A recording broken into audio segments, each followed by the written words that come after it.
Janno Kiviselt, Rahvuste Liigas on esimesed mängud nüüdseks peetud. Kuidas olete algusega rahule jäänud? No tippjalgpallis ja A-koondise tasandil loeb ainult tulemus ja meil kahjuks mõlemas kohtumises tuli oma vastastele alla vanduda ja 0-1 kaotusega me need mängud lõpetasime, nii et selle pealt kindlasti me rahul olla ei saa. Ütleme, need mängud näitasid meile ikkagi selgelt meie kitsaskohad välja ja ka need nurgad, siis, mille kallal me peame tõsiselt tööd tegema, et meie mängumasin paremini ja sujuvamalt tööle hakkaks ja et me hakkaksime olema võimelised ühel hetkel ka väravaid lööma. Et meil on uus formaat, kus enam me ei mängita lihtsalt ainult sõpruskohtumisi või ainult valikturniiri, et nüüd on uueks formaadiks on UEFA Rahvuste Liiga.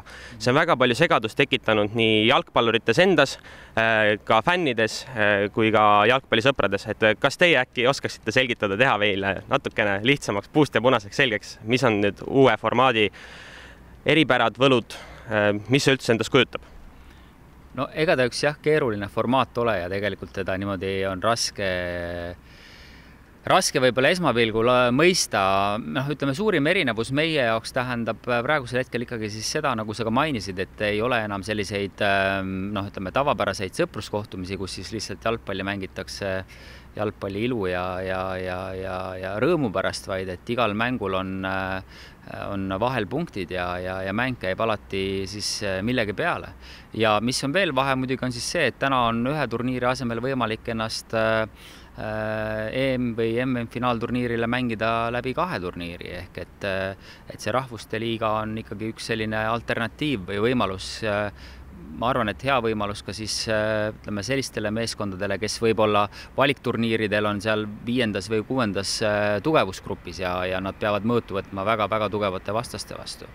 Et need on võib-olla 2 sellist suurimat erinevust, aga eks see kõik tuleb tegelikult korra läbi mängida ja siis ma arvan, et selle kogemuse pealt siis, et mis juhtuma hakkab, kes edasi saab, miks keegi kuskile jõuab või keegi kuskilt välja jääb, et ma arvan, et sellele annab vastuse või ütleme sellise parema selgituse siis ma arvan juba see hetk, kui on mängitud nii Rahvuste Liiga alagrupi mängud, on mängitud valikturniir, kui lõpuks ka siis need Rahvuste Liiga play-off mängud, mis ju tegelikult toimuvad peale valikturniiri üldse, et eks ta selline natukene keeruline hoomat on, aga ma arvan, kui me läbi kõik selle korra käime, et siis me saame kõik paremini sellest aru.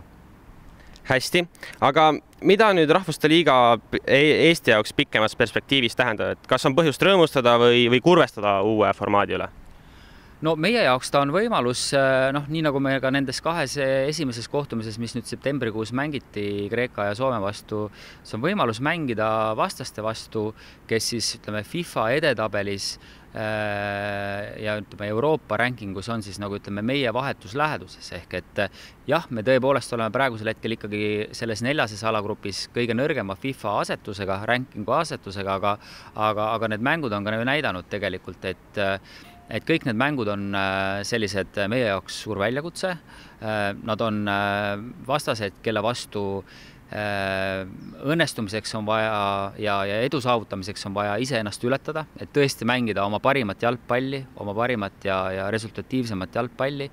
Meil ei ole kahjuks see praegusel hetkel õnnestunud, aga ütleme, see stardiplatvorm selleks, et tasavägiseid mänge saada ja nende läbi siis õppida ja tugevamaks muutuda ja ühel hetkel võib-olla ka siis see võitude saldo enda kasuks pöörama hakata, et eeldused selleks on kõik loodud.